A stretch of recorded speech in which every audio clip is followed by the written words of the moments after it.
Hey, how's it going, people? Welcome back to the Dinosaur Jungles. Today, we're going to be looking at the Horned Ones a bit, the heavy melee cavalry of the Lizardmen armies.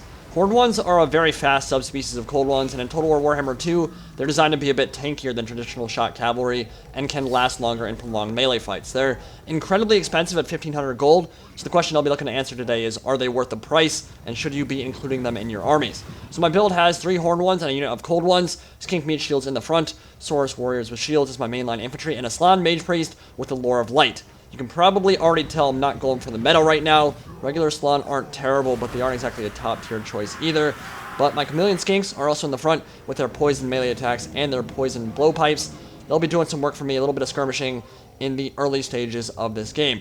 So terrain is going to play a very important factor in this one. As you can see, my Dark Elf opponent is situated in the middle between 2 sets of forest. His Shades are in the front, his Black Art Corsairs are right behind, and he has some Cold One Knights hidden in the woods, with Malekith the Witch King astride a Cold One as well. There is also a Death Hag mounted on a Cauldron of Blood to help anchor the Corsairs in the center, but I have a very cavalry-focused build for this one. The Horned Ones are essentially the killing power and the core of my army here, and those woods on both sides of the clearing are going to be a bit of a problem because any large unit that enters them will have their speed and their melee attack reduced by 20% if they fight in the shadow of the canopy.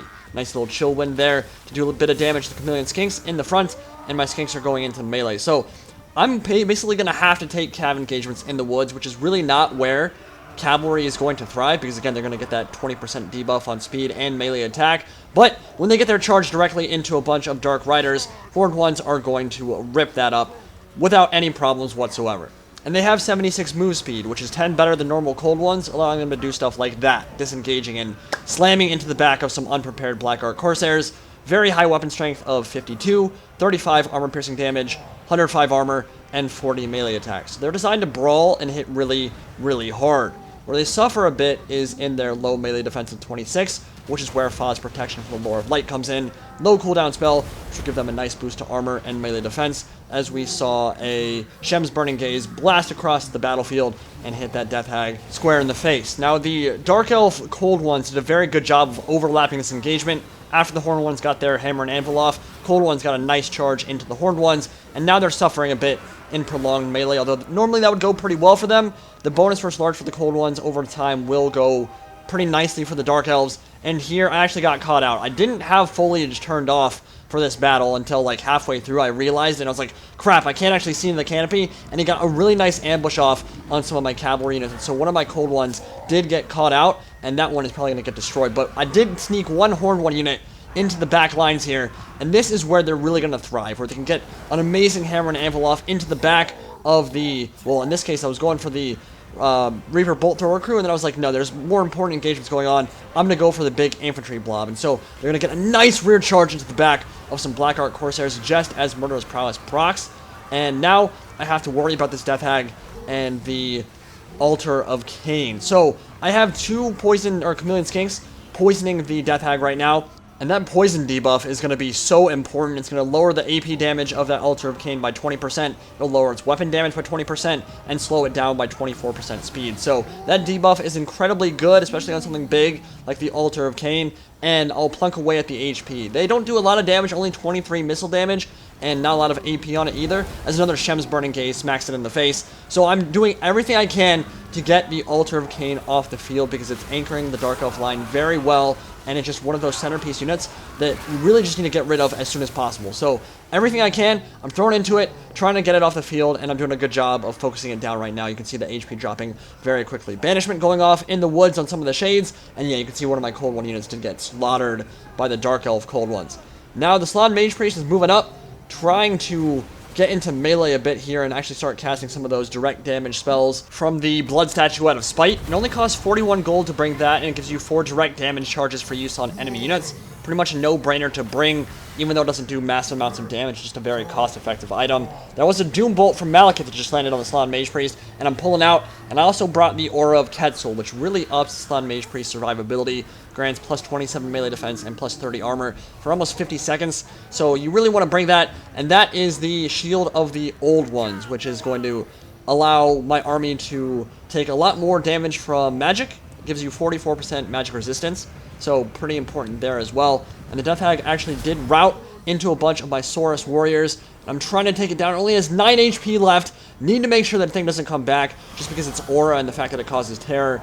Not going to be a good thing for me if it manages to get back into melee. So one more volley from the Chameleon Skinks and we'll see that terrible animation where there is no animation. It just kind of blows up and the next frame it appears on the ground in a heap of metal.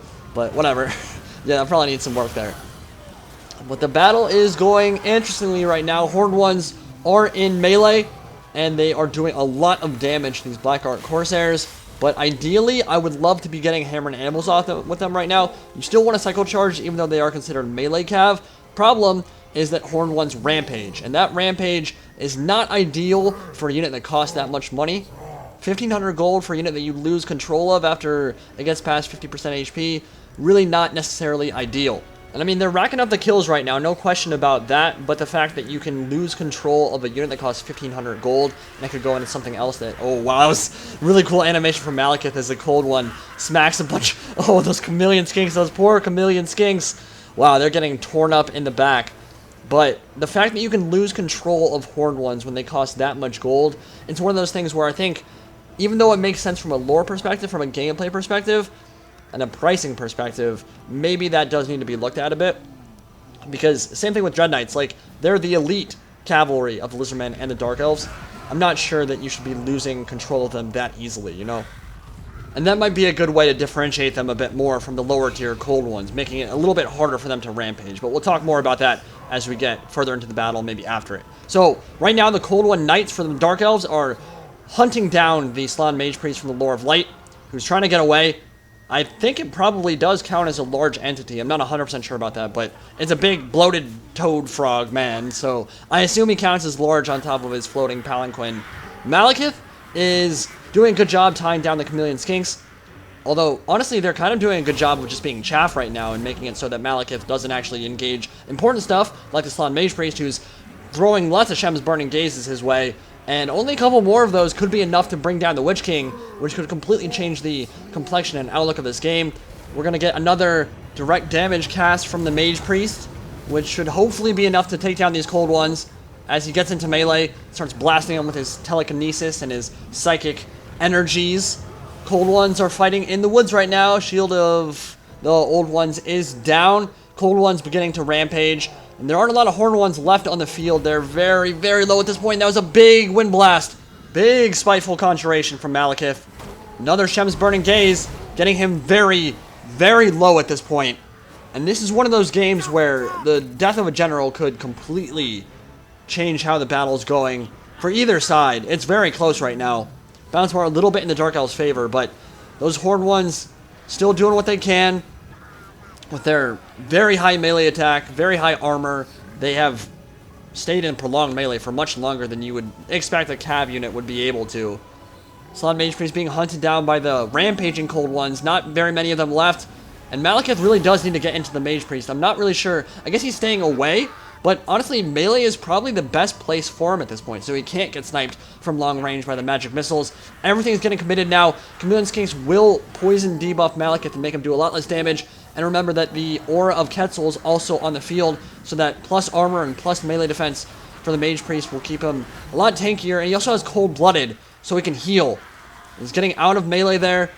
Skinks are sacrificing themselves for their lord here. Another Shem's Burning Gaze, and Malekith is so low at this point, it can't be over 500 HP. Is that another Doom Bolt coming down? Might be another Doom Bolt about to land. Or maybe that's just the Aura. No, that is a Doom Bolt. Doom Bolt will land on top of him and do some damage, but Cold-Blooded did get him back up a decent amount of HP. And this is going to be a very, very crazy end here. Very close. Malekith is so low. He's wavering about 300 HP. One more Shem's Burning Gaze about to go through the trees and smack him, and he's alive. He is going to get away with like 150 HP as the Shades cover their retreat, but Banishment is coming down now. Lore of Light Vortex making it into the middle of the Shades and actually killed quite a few of them as well. But the rest of the Lizardmen line has routed, getting a nice little heat haze effect there under the shield of the old ones. As the Slann Mage Priest, the big toad man, tries to make it into melee and starts blasting those Shades around. Balance bar very much in the Dark Elves' favor at this point, and it's looking like they will be able to take the field after a couple more laser blasts from the Mage Priest, but that was a very, very close end there. So well played to the Dark Elf player there. Managed to have very good positioning with his troop composition and his macro play in general. Had the cold ones on both flanks hidden in the woods. Made it a lot tougher for my horned ones to do what they wanted to do. And the terrain of that map in general also did debuff the horned ones pretty significantly. I will say the ones that fought in the open plain managed to do quite a bit of killing. A lot of Black Ark Corsairs and Dread Spears just straight up died to them in melee. And overall, I think the horned ones are... They have a lot going for them, right? They're fast, they're maneuverable, they have a lot of tankiness, a lot of survivability, and if you plop stuff like Faw's Protection on them, they're going to be able to sustain in melee for a very long time and do a lot of killing. On a map like that, not ideal, and the fact that they rampage so easy makes them a lot less attractive at that 1,500 gold mark. So I would like a change in the price there. I think 1,400 gold honestly makes a lot of sense for the unit. I don't think that would make them completely OP at all. Or change the rampage so that the threshold's a little bit lower for them so they don't rampage so early on in the battle. I've actually been using Horned Ones and Dreadknights a lot in multiplayer and racked up a ton of wins with them as the core of my armies. They can be very solid, and I frequently get between like 150 and 200 kills on each unit, but there's no question the rampage is a big negative on very expensive units, and cavalry is one of those things that, especially in Total War Warhammer 2, you really want to keep moving, even melee cavalry, and so when they get bogged down, they die, and you can lose a lot of gold in kind of unfavorable trades.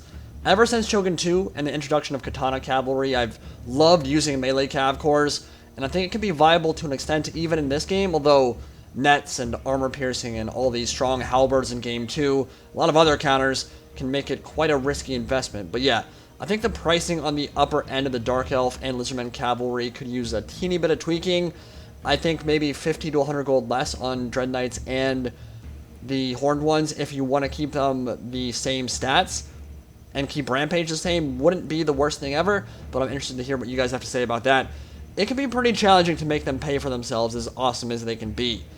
Now, I don't want to hear anybody complaining that I'm crying for buffs for them. Obviously, there are units and pricing changes that need tweaking for the High Elves and the Skaven too. We'll talk about that soon enough. But thank you all for watching. Let me know what your experiences have been with the Horned Ones and the Dreadknights especially. And I'll see you all in the next video. Any Pride, signing out for now.